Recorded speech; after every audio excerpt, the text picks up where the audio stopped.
Bismillahirrahmanirrahim. Assalamualaikum warahmatullahi wabarakatuh. Alhamdulillah. Alhamdulillahi rabbil alamin. Wal aqibatu lil muttaqin. Fala udwana illa 'alal zalimin. Wassalatu wassalamu ala at-tammanil akmalan 'ala al-mab'uuts rahmatil alamin. Wa ala alihi wa sahbihi wa man tabi'ahum bi ihsanin ila yaumiddin, amma ba'd.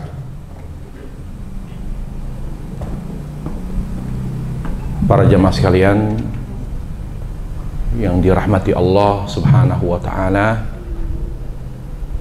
puja dan puji syukur selalu kita panjatkan kepada Allah Subhanahu wa ta'ala sebagai sumber kekuatan kita,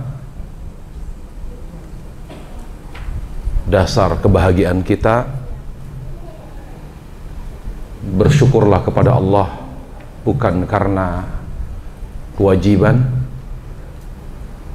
tetapi bersyukurlah kepada Allah Subhanahu wa ta'ala karena kita membutuhkan itu. Jadi kita bersyukur kepada Allah karena kita membutuhkan ibadah syukur itu sendiri. Jadi jangan pernah bersyukur karena terpaksa, tapi bersyukurlah kepada Allah Subhanahu wa ta'ala dengan penuh kesadaran, dan kita betul-betul membutuhkan ibadah syukur itu sendiri demi kebahagiaan, keselamatan, dan kekuatan kita. Para jamaah sekalian yang dimuliakan Allah Subhanahu wa ta'ala, pada majlis yang berkah ini insyaallah ta'ala kita akan membahas dan mengkaji bersama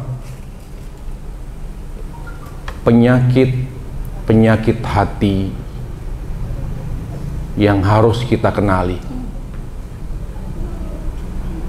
agar kita bisa memastikan hati kita senantiasa sehat, yang efeknya kita bisa senantiasa beribadah dengan khusyuk kepada Allah Subhanahu wa ta'ala. Ada beberapa hal penting yang perlu kita ketahui, yang pada akhirnya kita akan membahas tentang penyakit hati yang harus kita kenali. Pertama, baik buruknya manusia ditentukan oleh hatinya. Ini adalah hal yang baku, hal yang harus diyakini oleh setiap muslim, dan harus diingatkan selalu bahwa yang menentukan baik buruknya kita adalah hati kita, bukan yang lain. Sesuai dengan sabda Nabi SAW, ala inna fil jasad mudghah idza saluhat salahal jasadu kulluh wa idza fasadat fasadal jasadu kulluh ala wa'il qalb. Ketahuilah di balik tubuh ada kesumpal daging, jika baik segumpal daging tersebut akan baik seluruh anggota tubuh, namun jika rusak akan rusak pula seluruh anggota tubuh, yaitu amalnya. Makanya Abu Hurairah radhiyallahu anhu berkata, perumpamaan hati terhadap anggota tubuh yang lain, kata beliau, hati itu ibarat raja, sementara anggota tubuh yang lain dari ujung rambut sampai ujung kaki itu adalah anak buah atau prajuritnya. Jadi mereka hanya melaksanakan perintah. Yang mengeluarkan perintah baik atau buruk itu adalah raja, yaitu hati. Ketika hati ini adalah raja, dialah yang mengeluarkan perintah yang benar atau perintah yang salah, Oleh karenanya, kita harus pastikan raja itu harus raja yang baik. Bukan raja yang zalim. Bukan raja yang rusak, tapi raja yang baik. Raja yang bersih, raja yang suci. Karena dia penentu kebaikan dan kesolehan kita. Maka kita harus lebih menjaga hati dan jiwa kita, melebihi penjagaan kita terhadap jasmani kita, melebihi penjagaan kita terhadap anggota keluarga kita. Hal penting kedua, hati jiwa kita adalah penentu nasib dunia akhirat. Bagaimana hati kita, begitulah nasib kita di dunia dan di akhirat. Allah Jalla wa'ala berfirman, yauma tubla sarair. Di hari akhirat yang lebih dominan itu adalah hati. Yang berperan itu hanya hati. Beda dengan dunia. Jasmani kita juga punya peranan, tetapi dia hanya anak buah. Yang menentukan baik buruknya kita adalah hati, sebagaimana pada poin pertama. Tetapi untuk di barzah, di alam kubur, di akhirat, yang berperan hanya hati. Bagaimana nikmat kubur atau azab kubur, azab mahsyar atau nikmat mahsyar, neraka atau surga, semuanya Allah tentukan berdasarkan hati kita. Bagaimana hati kita, maka itulah nasib kita. Oleh karenanya Ibnu Qayyim mengatakan, kalau kita ingin mengetahui apakah nanti di barzah kita akan merasakan nikmat kubur, dikatakan kepada kita, nim naumatal arus, tidurlah kamu seperti tidurnya pengantin baru. Dikatakan kepada kita, tidur kamu, nanti tempatmu, ya, tempat tinggalmu di barzah untuk sementara aku akan buat seperti taman surga. Kalau kita mau seperti itu, maka kita perhatikan dan jaga betul hati sampai kita dijemput oleh kematian.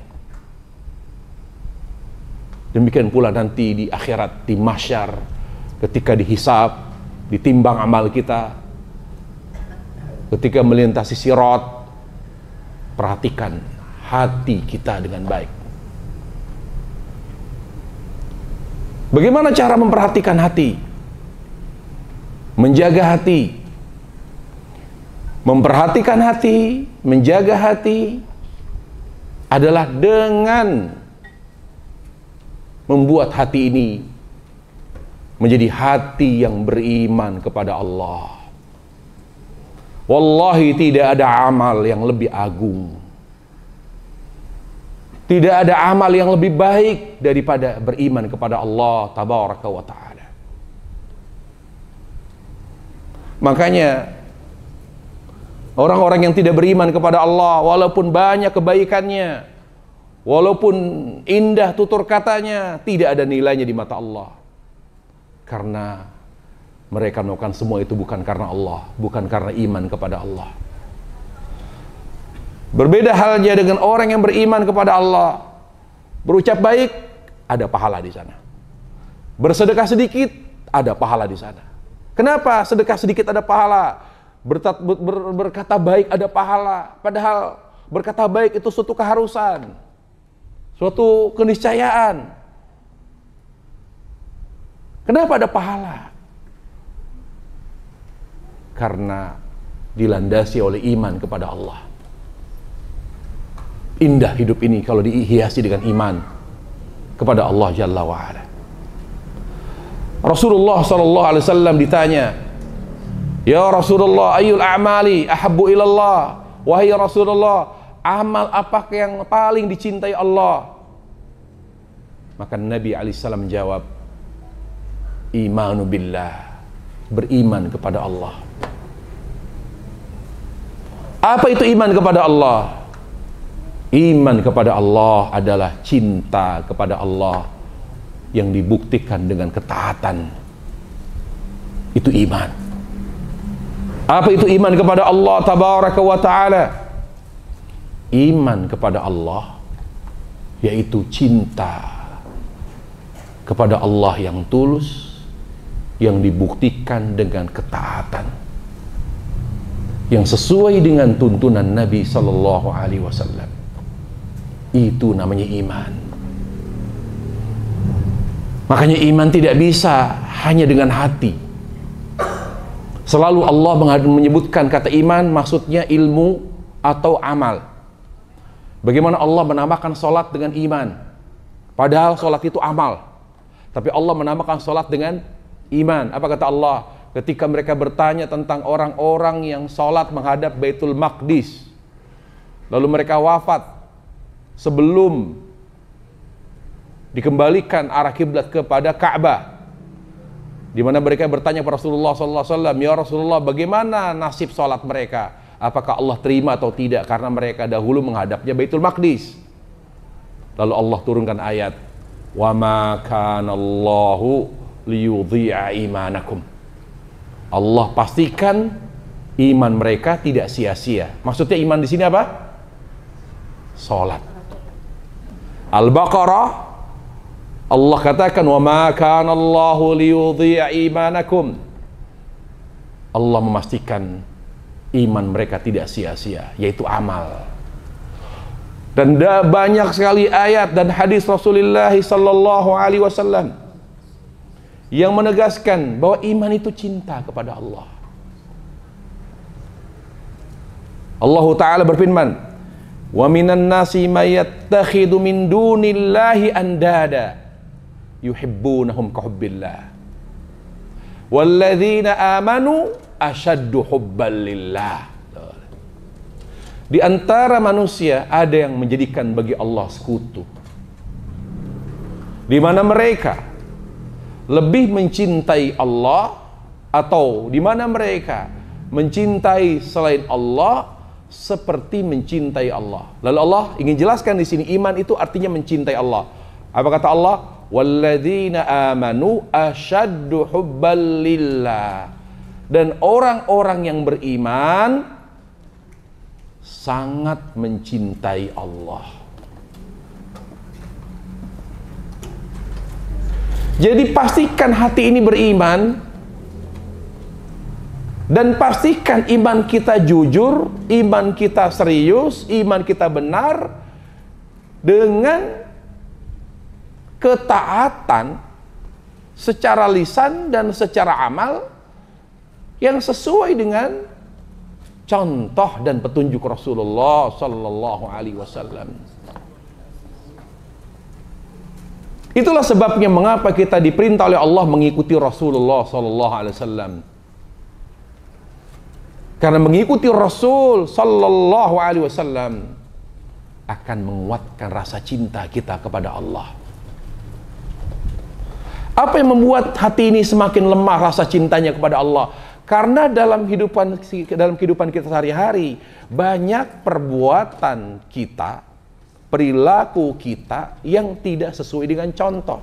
Contoh, misal kita sehari-hari biasa ngomong kasar.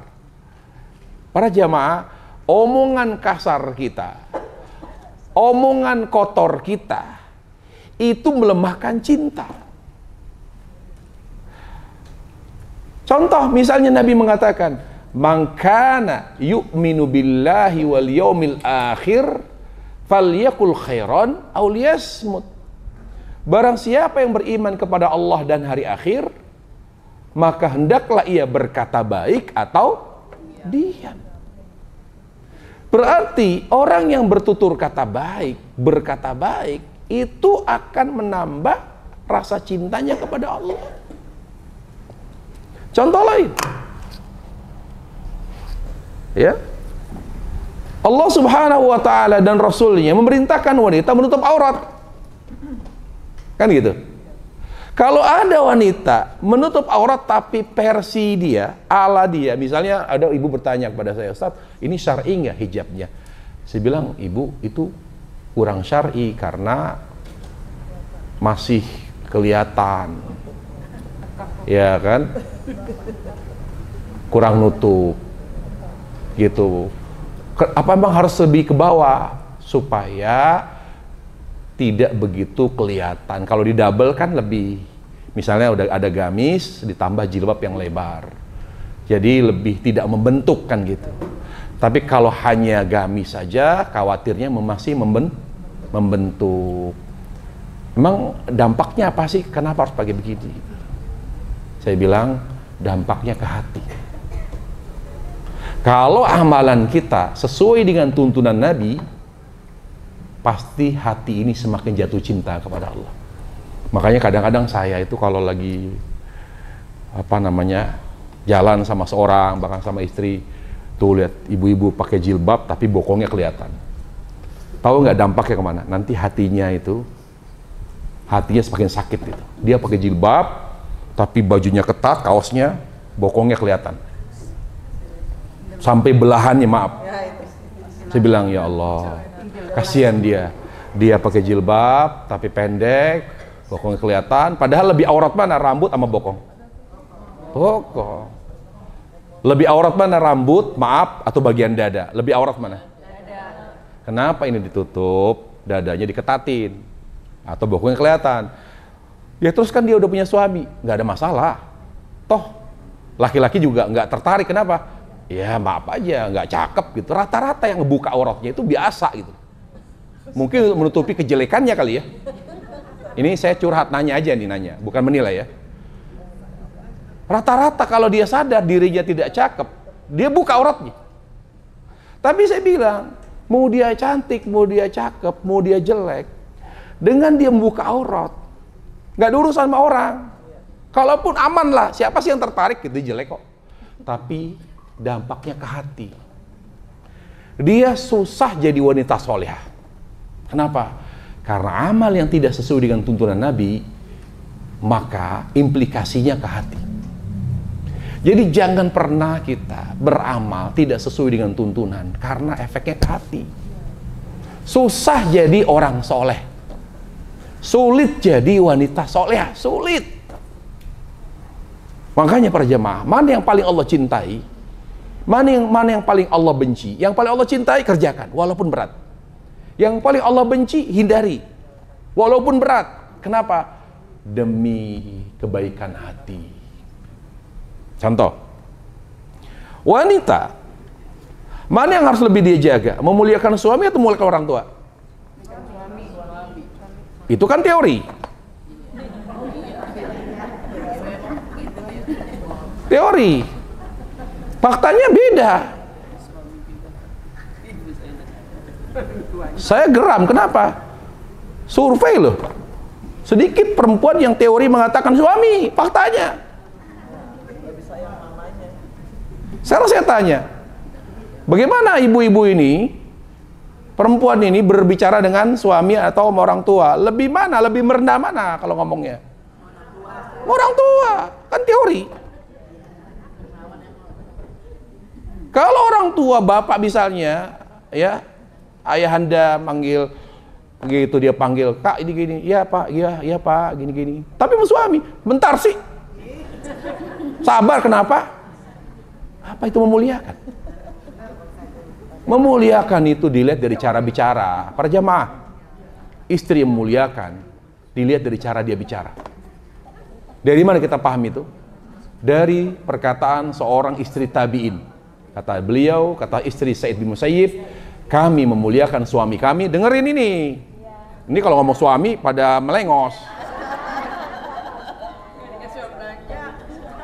Kami memuliakan suami dengan cara ketika kami berbicara dengan suami seperti kami bicara dengan raja kami.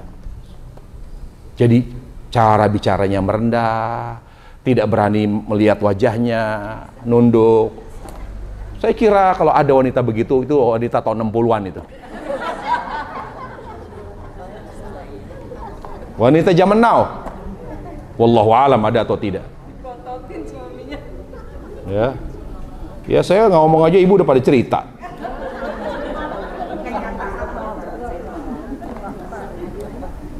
Saya ingatkan gitu.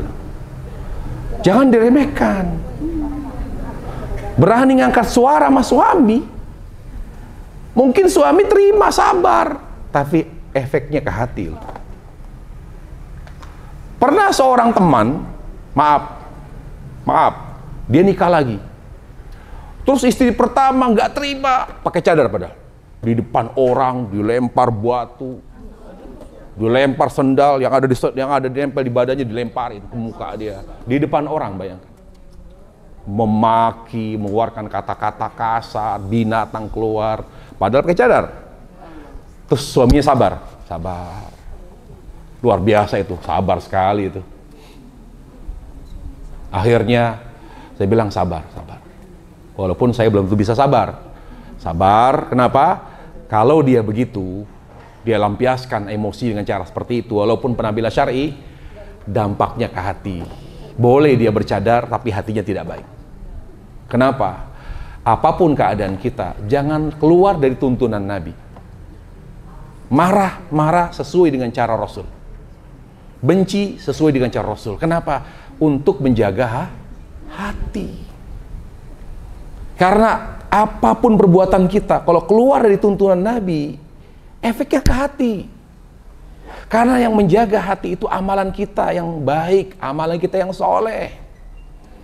Ya, ini penting, perlu diperhatikan. Kemudian, sekarang kita ingin mengetahui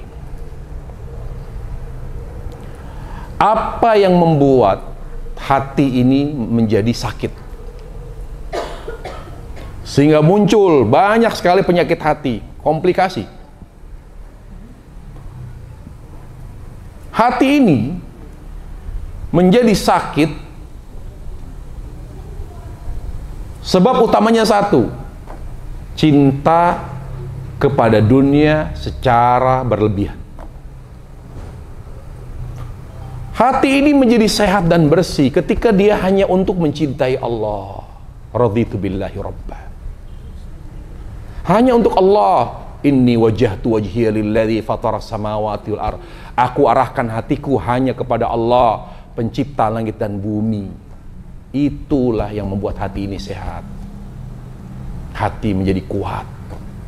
Tapi ketika hati diarahkan kepada selain Allah dengan kekuatan cinta yang berlebihan kepada anak, kepada harta, kepada orang tua, kepada istri, kepada apapun, secara berlebihan, inilah yang membuat hati kita menjadi sakit. Sebab yang rinci berikut. Yang pertama, al-jahlu, karena bodoh. Terlalu awam. Manusia, muslimah yang awam, sama sekali. Apa itu awam? Awam itu, jadi gini, level ya, level muslim. Level muslim. Awam, ya. Kemudian penuntut ilmu, kemudian ulama, kemudian mustahid. Ya, ulama yang memindahkan kita dari awam dengan ilmu, kita naik derajat kita menjadi penuntut ilmu. Insya Allah ibu-ibu yang hadir di sini adalah bukan lagi awam tapi penuntut ilmu. Kapan kita dikategorikan sebagai penuntut ilmu agama? Ketika kita sudah mengetahui hal-hal penting dalam agama. Kita sudah mengetahui, ya, yaitu ma la yasau maslima jahluh, yaitu yang tidak boleh kita tidak ketahui. Kita sudah tahu tauhid, kita sudah tahu tata cara ibadah, kita tahu halal haram. Boleh nggak muslim nggak tahu haram? Haram ya? Boleh nggak? Kalau kita tidak tahu sesuatu yang haram dan itu umum, berarti sangat awam sekali. Saya tanya, kalau ada laki-laki tidak tahu haram menggunakan emas, awam nggak dia? Awam banget berarti. Dia tidak tahu kalau pakai cincin emas itu haram, dia nggak tahu. Wah, laki-laki pakai kalung emas dia nggak tahu kalau itu haram. Itu namanya awam. Karena itu udah umum. Itu sangat awam sekali itu namanya. Beda kalau haramannya sangat khas, sangat khusus. Ya. Baru dia tidak tahu, itu bukan dikatakan awam. Sangat khusus sekali. Apa misalnya haram yang sangat khusus, banyak orang apa misalnya tidak tahu, misalnya broker. Banyak orang tidak tahu bahwa broker itu haram. Wah, tersinggung nih yang jadi broker nih. Karena Nabi alaihissalam melarang seorang jadi broker. Simsar itu broker. Kan nggak umum. Kalau ada orang tidak tahu hukum broker, jadi broker dalam dunia perdagangan, maka itu tidak dikatakan awam, karena ini haramnya khusus, tidak umum. Ya, seperti itu parameternya. Jadi hal-hal yang sifatnya mendasar dan dia tahu, berarti dia bukan lagi awam. Nah, kalau awam dipertahankan, maka hati rentan untuk sakit, ya, kebodohan. Kemudian yang kedua, fitnah. Apa itu fitnah?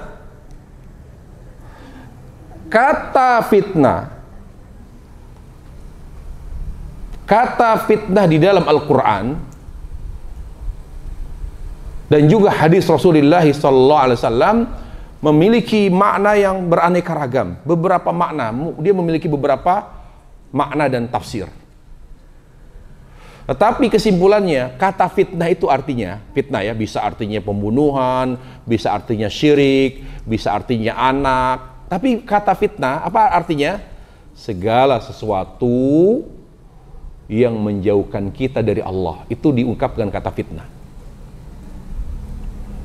Kullu ma yub'iduka 'anillah. Segala sesuatu yang menjauhkan manusia dari Allah, itu namanya fitnah. Anak, gara-gara anak, orang tua jadi jauh dari ibadah, jauh dari ketaatan, anak fitnah bukan? Fitnah. Harta, gara-gara uang, harta sehingga dia tidak sholat, lalai dari kewajiban dia sebagai hamba Allah. Harta fitnah bukan? Fitnah. Jadi segala sesuatu yang menjauhkan seorang hamba dari Allah disebut fitnah ini.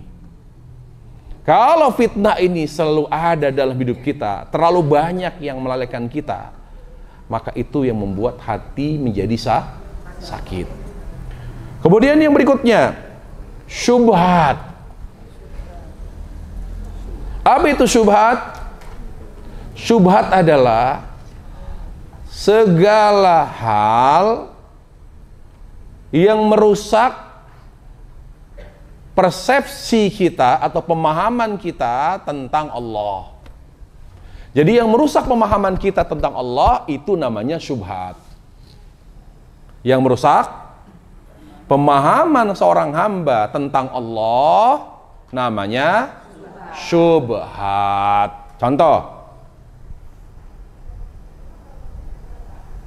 Contohnya apa? Contohnya adalah ada orang bilang gini, kenapa sih kamu kan muslim, soleha, gak pernah macem-macem, tapi kok banyak sekali persoalannya ya? Sementara yang lain kafir, kaya, anak-anaknya pinter-pinter, lah kamu soleha, muslim, anaknya penyakitan, bego-bego. Coba, di mana keadilan Allah? Mulai tuh pikir tuh. Iya ya. Kok saya muslim, taat, anaknya anak saya banyak yang sakit, malah nggak ada yang pinter, nakal, bandel, narkoba lagi, Allah. Saya kan muslim, taat, beriman kepadamu ya Allah, kok dia kafir, kok anak-anaknya nurut gitu. Tahu gitu mau mendingan kafir. Kalau ada pemahaman begitu, namanya apa? Syubhat bukan? Kenapa syubhat? Itu fitnah. Kenapa? Kenapa syubhat? Kalau kok Anda Muslim taat, gak pernah berbuat macem-macem, selalu istiqomah, tapi anaknya narkoba, anaknya kabur dari pesantren, gak pernah kelar, biaya duit habis terus, malah anaknya ikut judi online, habis duit orang tua. Sementara ada orang kafir, anaknya prihatin sama orang tuanya. Bener, dia anak orang kaya, tapi prihatin. Gak pernah minta macem-macem, sekolahnya pinter, ranking terus, dapat beasiswa. Lah kita boro-boro anak kita beasiswa, naik kelas saja alhamdulillah.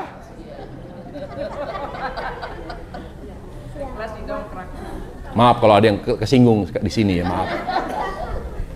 Gimana coba? Kita Muslim beriman, kok malah Allah memperlakukan kehidupan kita kok seperti itu? Yang kafir, yang tiap hari kufur, menyembah selain Allah, kok malah dikasih kenikmatan, kebahagiaan lahiriah seperti itu? Kira-kira kita berpikiran apa tentang Allah? Berpikiran jelek, bersuudzon kepada Allah. Itu namanya syubhat. Nggak perlu dijelaskan ya? Nggak perlu lah. Supaya kita tetap berbaik sangka kepada Allah. Nggak perlu ya? Perlu. Ya selesaikan sendiri. Cari solusi sendiri. Kalau mau cari solusi sendiri juga, bagaimana kita? Misalnya saya tahu ada yang mengalami seperti itu di sini. Nah kalau mau cari solusinya, konsultasi ke saya, ada tarifnya. Ya, maaf, toilet aja bayar, Bu. Ini bergurau. Jadi syubhat itu segala sesuatu yang merusak pemahaman kita tentang Allah. Kenapa? Karena Allah itu tidak pernah salah. Kalau kita mengalami hal yang tidak mengenakan dalam hidup kita, itu karena dosa kita. Sekarang yang gak punya dosa aja Nabi, ujiannya berat itu. Mereka tidak punya dosa, tapi ujiannya lebih berat dari apa yang kita alami. Jadi Allah memberi ujian itu bukan karena iman kita. Justru Allah memberi ujian ketika iman kita bertambah tebal untuk menguji apakah iman kita betul-betul jujur atau pura-pura. Dan Allah nanti akan memberikan penghargaan dari iman kita yang betul-betul jujur dan serius ini di akhirat, bukan di dunia. Karena dunia itu apa? Abu-abu, bukan hitam putih. Bukan. Ada orang kafir, enak hidupnya, kafirnya luar biasa. Tiap hari mengatakan Yesus, tiap hari mengatakan Tuhan Yesus. Tidak pernah Tuhan Allah pun berat dia ngomongnya. Tapi hidupnya, rumahnya mewah sekali, mobilnya banyak, dan mobilnya kita ngelihat tempat sampahnya aja nggak kebeli, saking mahalnya. Kenapa demikian? Kita berpikir kok dia dikasih enak, kok kita hidupnya nggak enak. Kita bilang dunia bukan tolak ukur, bukan parameter. Apakah Allah cinta atau tidak? Para jamaah, saya beritahu ya, kuncinya gini. Allah apakah mencintai atau tidak, mencintai kita atau tidak, lihatnya adalah bahwa apa yang Allah beri kepada kita itu kita bawa mati. Itu berarti Allah cinta sama kita. Saya ulangi, ketika Allah Jalla wa'ala mencintai kita atau tidak, maka tandanya apa? Ketika Allah memberi kita sesuatu yang bermanfaat buat akhirat kita, berarti Allah cinta. Tapi kalau tidak bermanfaat atau tidak kita bawa mati, berarti dia belum tentu cinta. Bisa dipahami? Perlu saya ulangi? Allah Subhanahu wa ta'ala, ya, Apabila mencintai kita, maka Allah akan menganugerahkan kita sesuatu yang bermanfaat untuk akhirat kita, sesuatu yang kita bawa mati. Jadi kalau tidak kita bawa mati lalu Allah berikan, itu bukan berarti itu tanda cinta Allah. Sekarang rumah megah, akan kita bawa mati atau tidak? Berarti itu cinta Allah atau bukan? Bukti cinta Allah bukan? Baik. Anak pintar, ranking, jenius, itu akan kita bawa mati atau tidak? Tidak kita bawa mati. Yang mana yang kita bawa mati? Doanya, kesolehannya, kan gitu. Jadi bisa jadi anak kita tidak pintar, tapi dia soleh.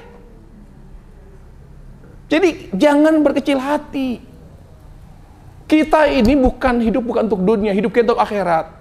Jadi kalau kita punya anak tidak begitu pintar, kita punya rumah tidak begitu mewah, sederhana sekali, apapun yang ada di kita itu semuanya biasa-biasa saja, tapi insya Allah bermanfaat buat akhirat kita. Kita sudah bersyukur pada Allah. Bersyukur pada Allah. Kita tidak kaya tapi kita bisa bermanfaat dengan harta kita, kita bisa berbagi, kita bisa ini. Segala sesuatu yang diberikan Allah dan akan kita bawa mati, itu bukti cinta Allah kepada hambanya. Apa itu? Hidayah. Hidayah. Alhamdulillah saya hidup miskin. Alhamdulillah anak saya sekolah pun luar biasa, berjuang untuk bisa sekolah dengan biayanya. Setengah mati orang tua membiayai anaknya untuk sekolah.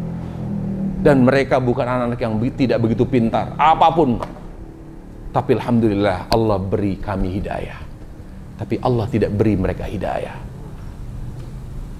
Orang-orang kaya itu, yang kaya-kaya sekolahnya nggak ada di dalam, di luar semua.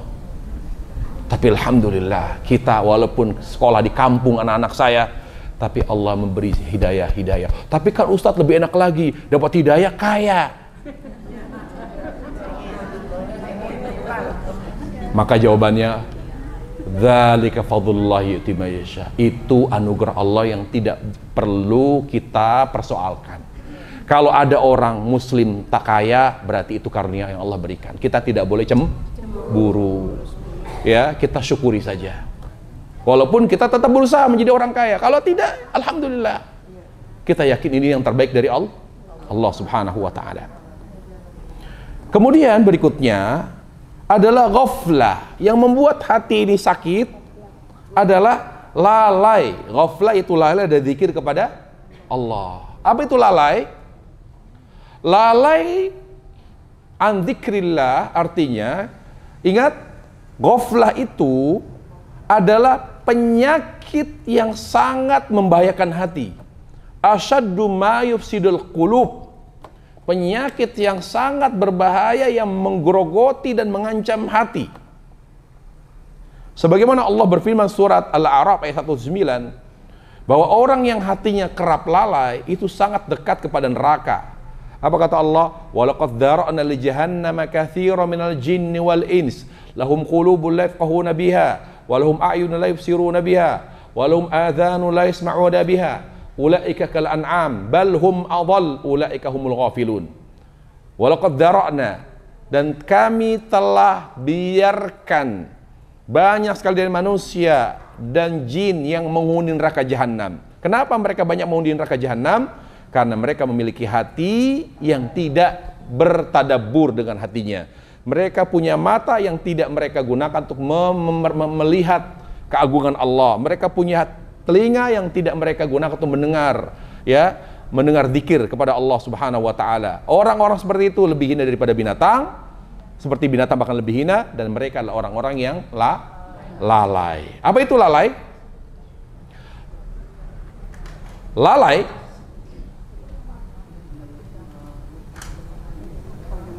titik tolaknya adalah cinta dan taat. Jadi lalai itu ketika hati ini sudah mulai tidak fokus kepada Allah, fokus kepada selain Allah, fokus kepada anak, lebih fokus kepada cucu, lebih fokus kepada harta benda, kepada dunia, maka di situ sudah mulai lalai. Karena cinta itu ta'alluqul qulub. Bagaimana hati ini terarah kepada yang dicintai. Ketika hati lebih mengarah kepada selain Allah, itu namanya lalai. Yang kedua, lalai itu ya objeknya adalah taat. Di mana ketaatan kita yang wajib sudah mulai melemah. Salatnya sudah tidak maksimal, tidak khusyuk, itu lalai. Karena yang wajib dari salat apa? Khusyuk. Allah butuh nggak salat kita? Ya Allah inginkan dari salat apanya? Hatinya. Ya Allah inginkan dari kita, dari ibadah kita apanya? Gerak-geriknya, amalannya, atau hati kita? Hati. Jadi ketika kita beribadah dengan salat, dengan puasa, dengan zikir, dengan umroh, dengan haji dan lain sebagainya, ya Allah inginkan tuh hati kita sebetulnya. Jadi percuma kita salat tapi tidak dengan hati. Sia-sia kita puasa tapi tidak dengan hati. Makanya Allah mengingatkan kita, setiap beribadah, beribadahlah karena Allah. Makanya ada dua orang sholat, tapi yang satu pahalanya besar, yang lain gak ada pahala sama sekali. Padahal sama-sama amalnya. Kenapa berbeda? Yang ini pahalanya besar, yang satu lagi pahalanya bahkan gak ada. Karena yang ini bersolat dengan hati. Dengan hati. Pernah mendengar Rasulullah SAW bersabda, sahabat itu kata Nabi, walaupun berinfak segenggam tangan, bahkan separoh, dia misalnya sahabat sedekah separoh segenggam tangan ini, bahkan sedikit kurang dari segenggam ini, dia sedekahkan kepada fakir miskin, pahalanya lebih besar daripada sedekah kita segunung emas. Kenapa sahabat sedekahnya sedikit tapi lebih besar pahalanya? Karena mereka sedekah dengan hati, dengan ikhlas. Banyak orang sedekahnya besar tapi ikhlas atau tidak? Dengan hati atau tidak?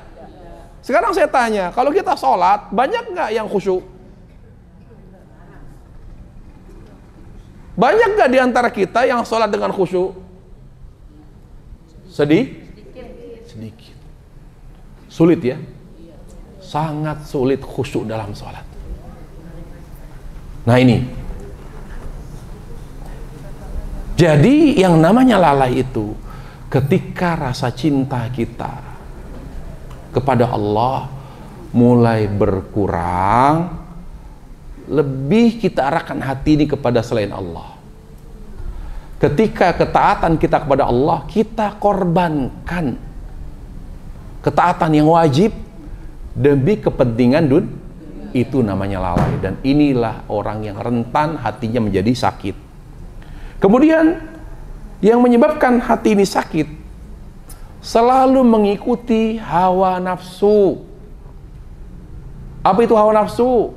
Segala sesuatu yang tidak sesuai dengan tuntunan Nabi SAW. Segala sesuatu yang tidak sesuai dengan tuntunan Nabi dan petunjuk sahabat Rasulullah SAW, maka itu hawa nafsu. Apapun, mau dibungkus dengan apapun, mau diperindah dengan cara apapun, kalau tidak sesuai dengan tuntunan Nabi, justru akan membuat hati sakit. Segala sesuatu yang tidak ada tuntunannya dari Nabi SAW, apa saja, dalam segala hal.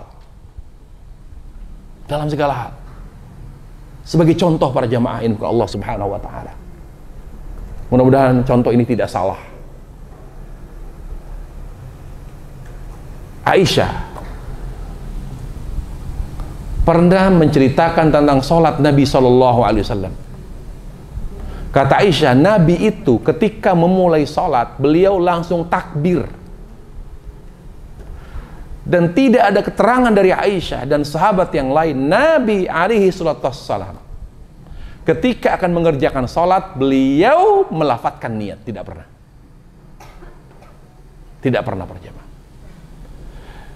Jadi memulai sholat atau memulai ibadah dengan nawaitu atau usolli, tidak ada tuntunan dari Nabi salawatu rabbi wassalamu alaihi. Apa kata Aisyah? Nabi kalau mulai sholat langsung Allahu Akbar. Jadi kesimpulannya apa? Memulai, kalau ditanya itu haji, umroh, kalau memulai ihram, labbaik Allah umroh, kau ucapin.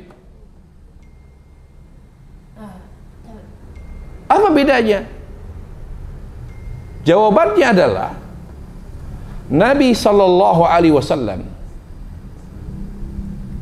ketika akan memulai ihram, beliau mengelafadzkan bukan karena niat, tapi ingin menegaskan bahwa dia akan menyambut panggilan Allah Subhanahu wa taala, labbaik Allah. Dan itu bukan niat.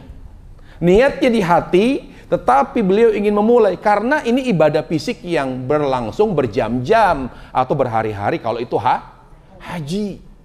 Tapi niat beliau tetap di hati. Labbaik Allah umrah.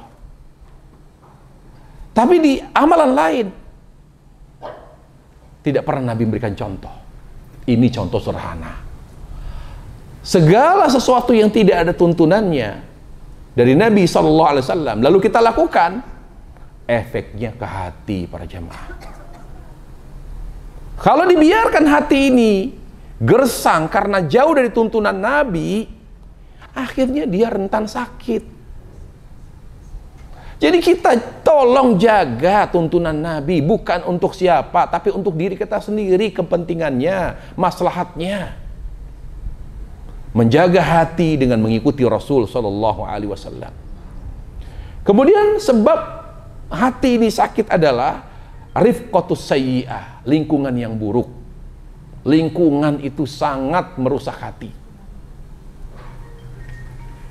Makanya beruntunglah, berbahagialah orang-orang yang berada di lingkungan yang kondusif, lingkungan yang baik. Nikmat rasanya. Sangat tidak tenang hati orang tua yang berada di lingkungan yang sangat tidak kondusif dan tidak baik. Kewajiban orang tua mencari tempat tinggal yang lingkungannya baik. Karena seorang itu soleh dan tidak solehnya bergantung kepada lingkungan, ditentukan oleh faktor lingkungan. Dia berkata tidak baik, lingkungan itu bisa jadi teman, bisa jadi HP. Anak itu tidak pernah bergaul dengan anak-anak di luar, tapi dia lihat HP yang kata-katanya kaos kotor, kata-katanya jorok, kata-katanya porno, dia berkata dari mana dia lihat HP. Dan kita tidak jaga anak kita dari situ. Lingkungan. Ya. Kemudian yang memudahkan kita sakit hati kita adalah apa? Tidak selektif dalam memasukkan sesuatu ke dalam perut. Kita biarkan makanan haram, minuman haram, pakaian haram, apa yang masuk ke dalam perut, apa yang menyentuh kulit kita biarkan haram, itu akan membuat hati menjadi sakit.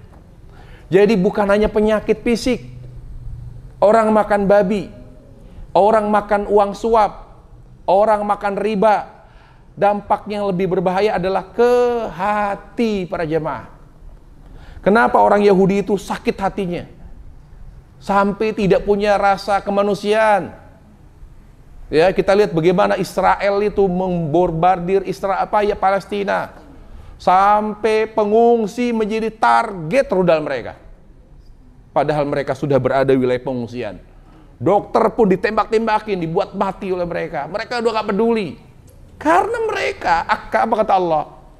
Mereka itu suka makan riba. Akaluna lis-sud, suka makan uang-uang haram. Jadi kalau orang sudah terbiasa dengan makan uang haram, udah tidak akan merusak apa? Akal sehat. Itulah bahayanya mengapa Allah melarang kita makan makanan yang haram, minum minuman yang haram, karena akan membuat hati ini tidak lagi menilai dengan objektif. Ya. Kemudian sebab berikutnya yang merusak hati. Nah, ini penting bagi ibu-ibu terutama dari akhwat sekalian. Suka ngomongin orang. Ghibah. Jadi orang yang suka ngomongin aib orang, membicarakan aib orang, itu hatinya akan sakit. Memang enak, tapi dampak ke hati kita luar biasa. Terutama apa? Di saat kita membutuhkan ketabahan hati, di saat kita mengalami musibah, kok gak bisa sabar? Kalau ditanya, Ustadz kenapa ya kok saya sering ngaji nih, Tapi kalau lagi ada persoalan, saya paling lemah Ustaz, paling terpuruk. Bahkan di rumah nangis saja. Padahal saya sering ngaji. Ya, karena ibu suka gibah. Jadi dosa itu yang melemahkan hati. Jadi percuma kita ngaji, tapi kita tidak menjaga hati dari perbuatan yang tidak baik. Karena ngaji itu tujuannya apa? Memperbaiki hati dan amal. Jadi kalau orang udah ngaji, harus lebih baik hatinya dan lebih baik perilakunya. Udah nggak boleh lagi ngomongin orang, menghina orang, memfitnah orang. Perubahan itu harus dilihat pada hati dan amal. Itu tanda berkahnya ilmu agama kita. Makanya apa kata Allah? Innama yakhshallaha min ibadil ulama. Orang yang berilmu itu adalah orang yang takut kepada. Jadi dampak positif dari ilmu agama adalah membuat hati semakin baik, yaitu dengan takut kepada Allah. Kemudian apa kata Nabi SAW? Akmalul mu'minina imana ahasinukum akhlaqa. Orang yang paling sempurna imannya, ilmu agamanya siapa? Yang paling baik akhlaknya. Berarti kita ngaji tujuannya apa? Memperbaiki hati dan perilaku. Kalau tidak ada perubahan, berarti ilmu agama kita tidak berkah. Ngaji kita sia-sia.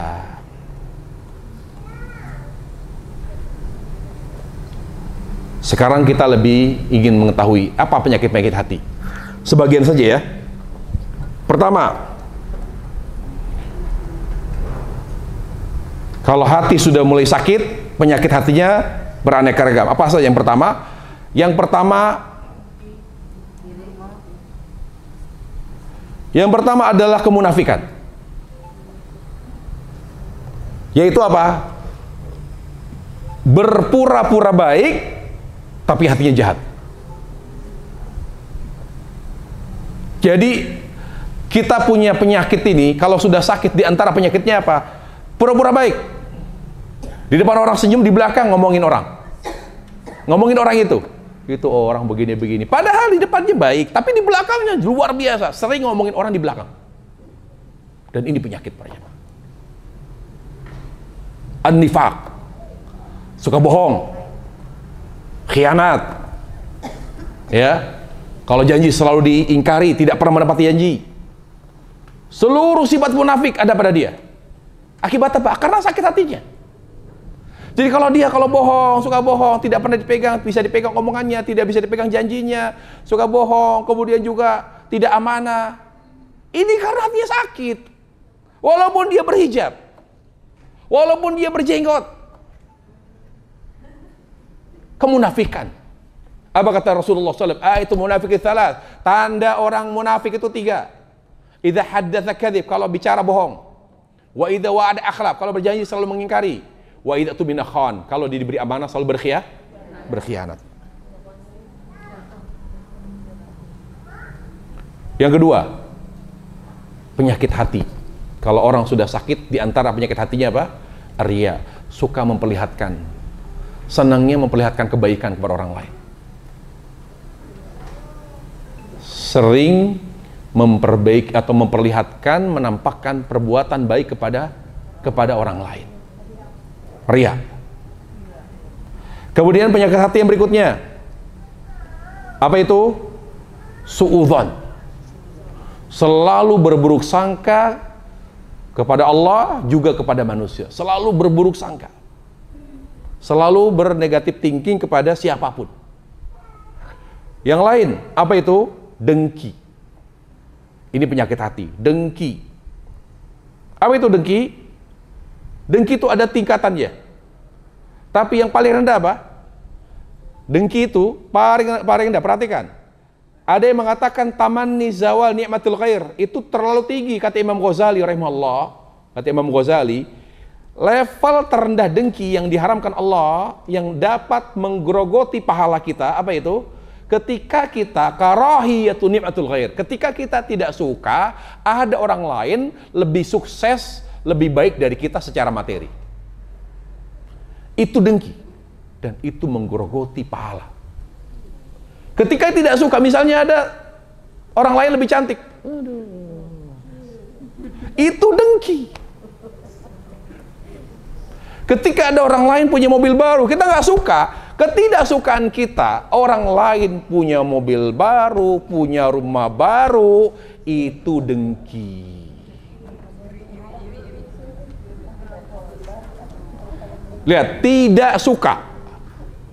Berarti tidak suka terhadap kenikmatan yang diperoleh orang lain, ini haram.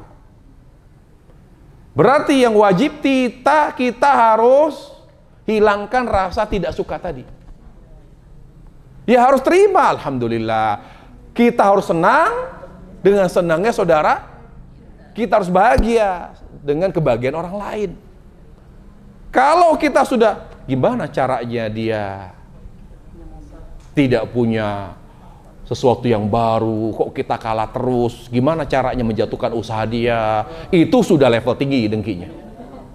Tapi yang banyak orang tidak tahu bahwa ini haram adalah ketika dia tidak mengerti bahwa ketidaksukaan kita terhadap kenikmatan yang ada pada orang lain, itu dengki yang diharamkan Islam. Dan itu penyakit.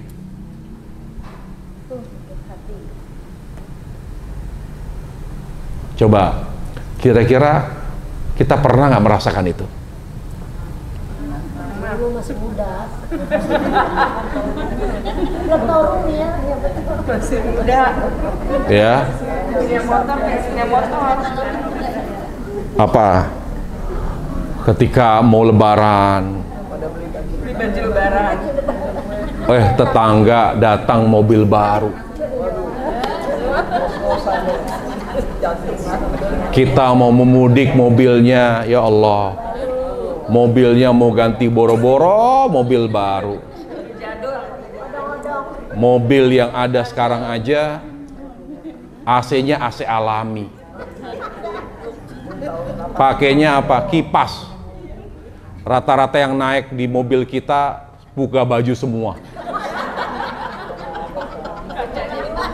Karena malu aja ibu-ibu jadi pakai jilbab tapi begini terus. Dibuka kacanya. Semua yang laki ada di dalam mobil itu buka semuanya pakai kaos oblong doang. Kenapa? AC-nya alami.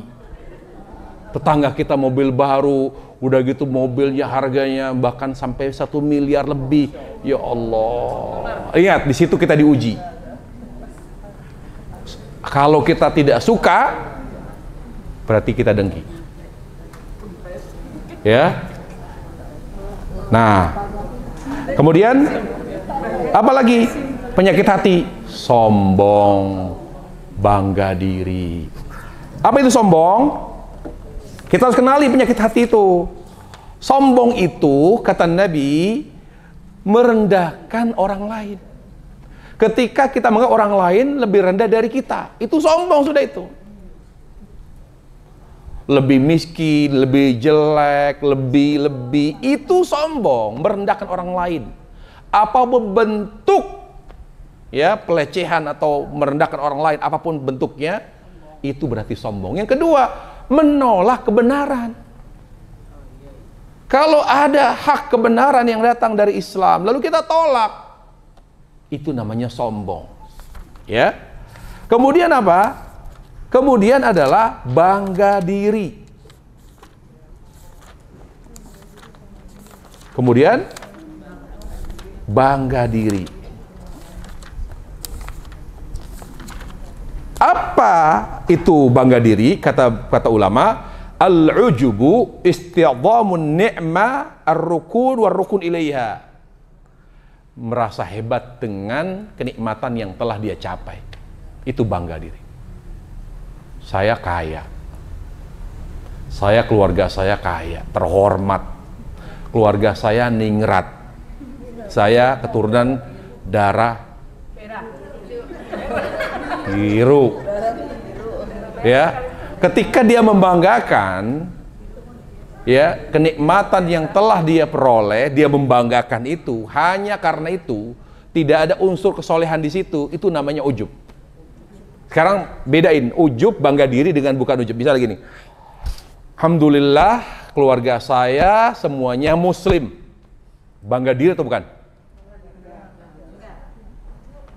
Ujub bukan? Bangga diri yang merupakan penyakit hati atau bukan? Saya ulangi. Ada dua orang cerita. Dia bilang, saya ini bangga karena semua keluarga saya di kampung, semua keluarga besar saya, semuanya muslim dan taat beragama. Itu bangga yang merupakan penyakit hati atau bukan? Kenapa bukan? Kenapa bukan? Karena ketika dia bangga keluarganya semuanya muslim dan taat, karena di situ ada unsur akhiratnya. Membanggakan sesuatu yang tidak ada unsur akhirat, ini penyakit hati. Misalnya saya tanya, kalau ada orang, kalau seorang membanggakan diri, saya ini dari keluarga terpandang di kampung. Ujub bukan? Kenapa ujub? Karena yang dia banggakan duniawi. Ada nggak unsur akhiratnya? Saya ini keturunan, misalnya, saya keturunan pahlawan, saya keturunan Wali Songo. Saya ini sampai nasab saya ke Sunan Kalijaga. Saya ini keturunan Sunan Giri. Ya kan?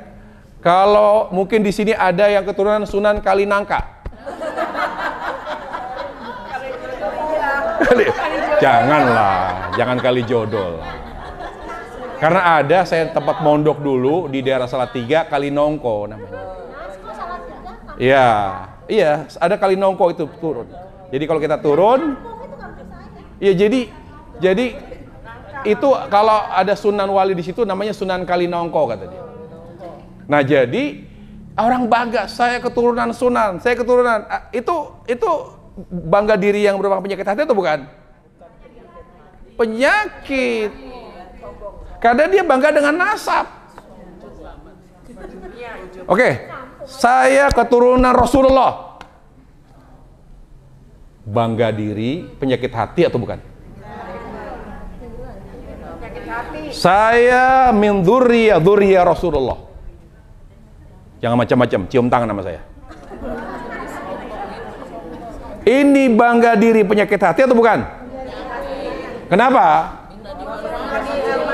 Sekarang saya tanya, jawabannya mudah. Saya tanya, kalau jadi keturunan Rasul, ada jaminan surga enggak? Fatimah, kata Nabi, Fatimah, kalau kamu minta sesuatu, minta sama ayah sekarang. Karena ayah nanti di akhirat tidak bisa menolong kamu.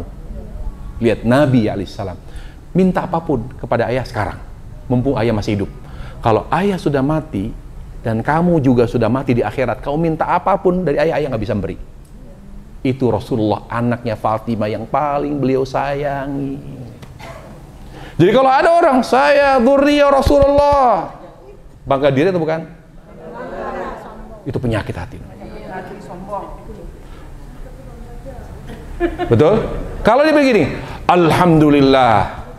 Saya beri contoh supaya yang lebih mudah, Bu ya. Alhamdulillah, saya sebagai cucu Rasulullah SAW, saya selalu mengikuti sunnah beliau. Akhlak beliau saya contoh. Saya ingin membanggakan kakek saya. Saya tiru akhlak beliau. Saya tiru akidah beliau. Saya tiru ibadah beliau. Itu kira-kira bangga diri yang merupakan penyakit hati atau bukan? Kenapa? Karena ada unsur akhiratnya di situ. Jelas? Baik. Penyakit hati berikutnya yang akan menggerogoti kita adalah takut kepada selain Allah. Kekhawatiran kita yang berlebihan. Takut miskin. Ya, ketakutan kita sampai pada level ibadah. Merendahkan, menghinakan diri kepada makhluk, ketakutan. Takut kehilangan rezeki, takut miskin. Ya, al-khauf min ghairillah, takut tempat-tempat angker sampai harus menyuguhkan sembahan. Nah, ini semua adalah bentuk penyakit hati. Terakhir pembahasan kita adalah Bagaimana menyembuhkan semua penyakit itu? Menyembuhkan semua penyakit itu, yang pertama, kamalu mahabbatillah, kita harus perkuat rasa cinta kepada Allah. Karena yang membuat hati ini semakin banyak penyakitnya karena lebih mencintai dunia. Maka cara untuk mengobatinya, kamalu mahabbatillah, memperkuat rasa cinta kepada Allah Subhanahu wa taala. Dalilnya Al-Baqarah 165. Walladzina amanu asyaddu hubbal lillah. Dan orang yang beriman lebih cinta kepada Allah. Orang yang lebih cinta Allah, hatinya sehat. Yang kedua, ikhlas. Dalam melakukan apapun karena Allah, karena perintah Allah. Kenapa kita sombong? Karena sehari-hari kita jauh dari ikhlas. Kenapa kita sering membanggakan diri? Ada, saya punya teman ustadz, padahal ustadz. Tahu nggak ustadz? Ya nggak tahu lah, Anda belum ngomong. Saya ini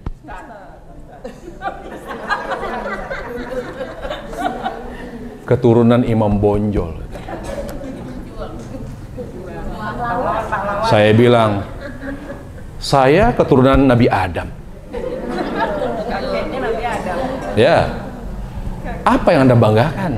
Mau keturunan Imam Bonjol, mau keturunan Pangeran Diponegoro, apa yang dibanggakan? Apa kata Rasulullah SAW? Man batta bihi amalu, lam yusri bihi nasabuh. Orang yang nasabnya mulia, tapi amalnya lambat, amalnya minim, maksudnya amal apa? Amal solehnya. Ingat, kata Nabi loh. Ini tolong diingat tuh. Kalau ada orang banggakan, saya keturunan Pangeran Diponegoro, saya keturunan Imam Bonjol, saya keturunan Patimura, saya keturunan Teguh Cik Ditiro, keturunan Cut Mutia. Gak peduli. Kata Rasulullah apa? Siapa yang mulia nasabnya, tetapi amal solehnya rendah, minim, lambat, percuma kata Nabi. Lam yusri bihi nasabuh. Percuma. Yang Allah muliakan, nasabnya mulia, amalnya mulia, baik. Jadi yang memuliakan kita, Allah muliakan kita karena amalnya. Ya. Ikhlas. Itu sangat membuat hati ini semakin sehat. Kemudian mengikuti Rasul sallallahu alaihi wasallam. Mengikuti Rasulullah sallallahu alaihi wasallam akan membuat hati ini semakin sehat dan jauh dari penyakit.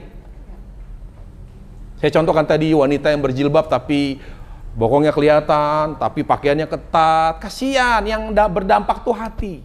Ikuti Nabi, sholatnya, berpakaiannya, berhijabnya, bersuaminya, menjadi seorang anak, menjadi seorang ibu. Ikuti semua Rasulullah SAW, karena akan berimbas kepada hati. Kemudian, apalagi? Sering berintrospeksi diri. Malam mau tidur, saya umur berapa ya sekarang? Coba lihat sholat kita.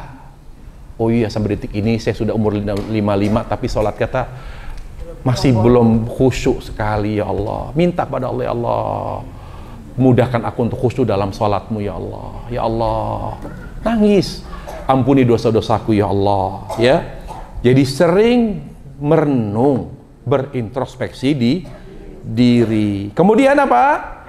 Selektif dalam makanan minuman. Hati-hati sesuatu yang haram, terutama yang halal, ya, thayyib. Perhatikan itu, makanan halal dan baik bagi tubuh. Jangan hanya halal tapi tidak baik bagi tubuh. Itu yang dimaksud dengan halalan thayyib. Halal dan baik bagi tubuh, ya. Dan itulah. Dan terakhir, yang menjaga hati, jaga pendengaran dan jaga penglihatan. Jangan biarkan kita sering mendengar sesuatu yang haram. Jangan biarkan mata kita melihat yang haram. Karena itu yang membuat hati ini menjadi sakit. Mudah-mudahan bermanfaat kajian kita pada hari ini. Semoga diberkahi Allah Subhanahu wa taala. Wassallallahu wasallam wa barak ala Muhammad wa ala alihi wa sahbihi wasallam. Walhamdulillahi rabbil alamin. Iya, boleh. Dua pertanyaan aja, ya.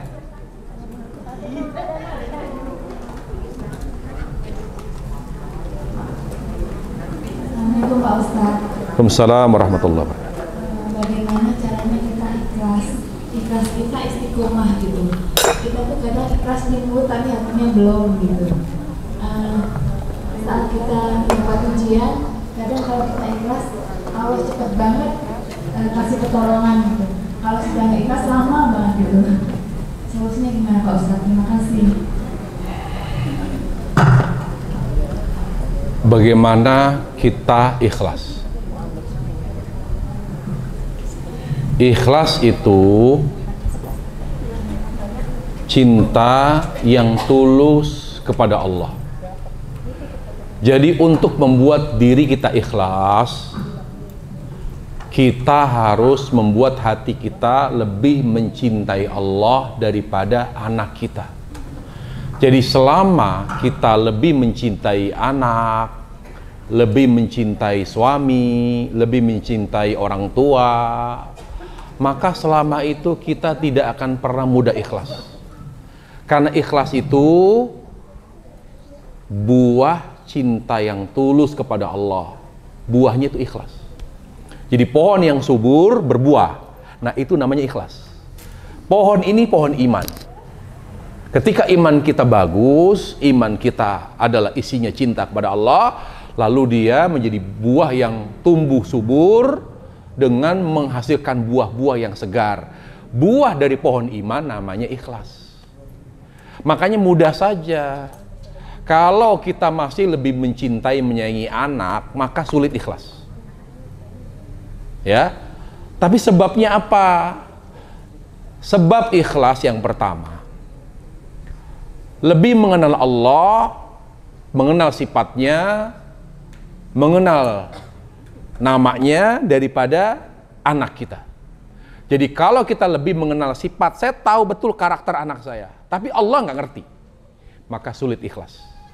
Karena ikhlas itu dari ilmu ma'rifatullah, mengenal Allah tabaraka wa ta'ala. Yang kedua, apa yang membuat kita susah ikhlas? Hanya ikhlas di mulut tapi hati tidak. Karena kehidupan kita sehari-hari jauh dari tuntunan Nabi. Para jemaah, Syekhul Islam Taimiyah mengatakan, seorang muslim semakin mengikuti Rasulullah dalam kehidupan sehari-hari, maka Allah akan perkuat ikhlasnya. Jadi membuat kita semakin ikhlas karena kehidupan sehari-hari banyak mencontoh Rasul secara otomatis. Jadi misalnya gini, kita ngaji, mengikuti kajian sunnah, kajian Rasulullah SAW, kita lebih, kemudian kita sholat seperti sholat Rasul, kemudian kita berakhlak seperti akhlak Rasul. Nanti ketika kita menghadapi musibah, ketika kita apapun itu, nanti ikhlas itu akan muncul. Jadi ikhlas itu sifatnya sesuatu yang kita butuhkan di saat kita butuh, muncul secara otomatis. Kenapa? Karena sehari-hari kita selalu dekat dengan contoh Rasul. Jadi dia akan muncul secara otomatis ketika hidup kita coraknya sunnah, coraknya tuntunan Nabi. Tapi kalau kehidupan kita jauh dari tuntunan Nabi, bagaimana mau ikhlas? Makanya sahabat itu menjaga, memastikan dirinya ikhlas. Dia jaga betul amalan mereka, ya, agar selalu sesuai dengan tuntunan Nabi alaihissalam. Contoh misalnya, ada seorang bersin di samping Abdullah bin Umar, bersin nih. Karena beliau tahu betul menjaga amal sesuai dengan tuntunan Nabi itu akan membuat mereka semakin ikhlas. Seorang di samping Abdullah bin Umar bersin lalu mengucapkan Alhamdulillah wassalatu wassalam ala Rasulillah. Selain bertahmid juga berselawat pada Rasulullah. Apa kata Umar? Tidak begitu bacaan setelah bersin.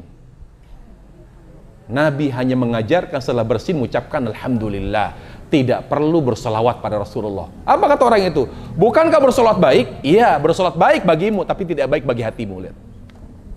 Bisa dipaham?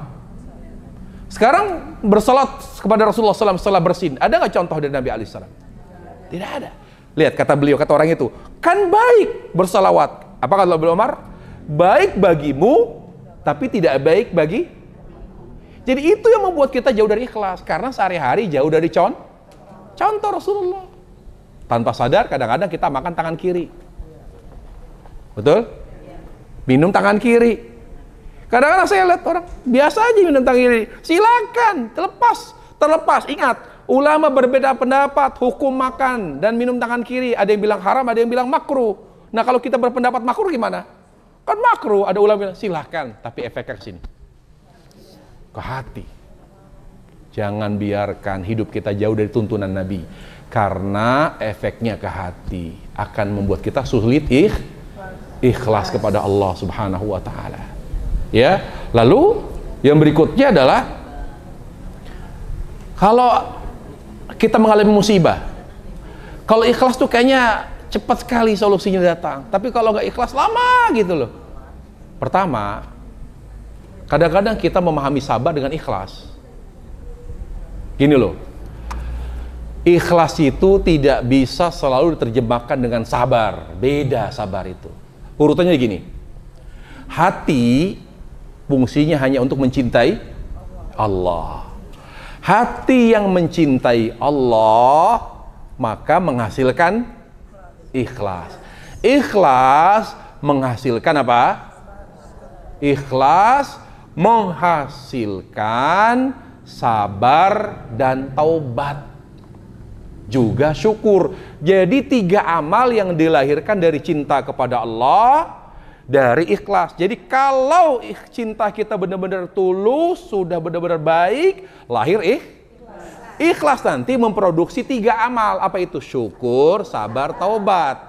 Sering kita memahami ikhlas itu, aduh ikhlas, lagi ada musibah ikhlas. Artinya apa? Artinya apa? Kalau sedang ada musibah, lalu dibilang ikhlas, artinya apa? Sabar, Bu. Berarti kita dalam keadaan misalnya diberi nikmat Allah, alhamdulillah dapat rezeki. Pak, boleh nggak kita bilang ikhlas? Boleh tidak kita bilang ikhlas? Tapi masyarakat nggak pernah pakai kan? Karena mereka selalu memahami ikhlas itu artinya sabar.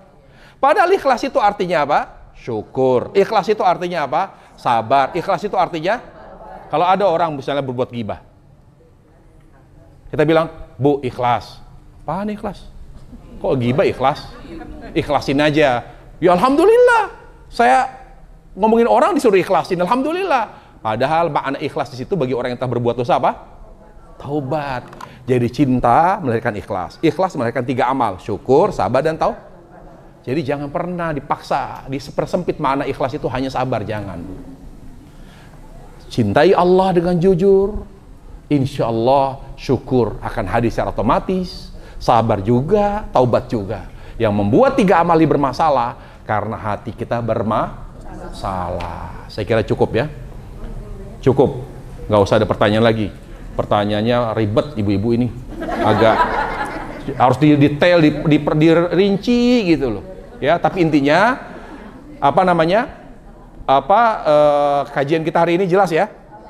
Alhamdulillah. Saya kira saya udah selalu menekankan masalah hati. Saya yakin jamaah yang hadir di sini hatinya udah baik-baik insya Allah. Insya Allah Taala. Baik, kita tutup majelis kita. Majelis ditutup aja Bu, silahkan.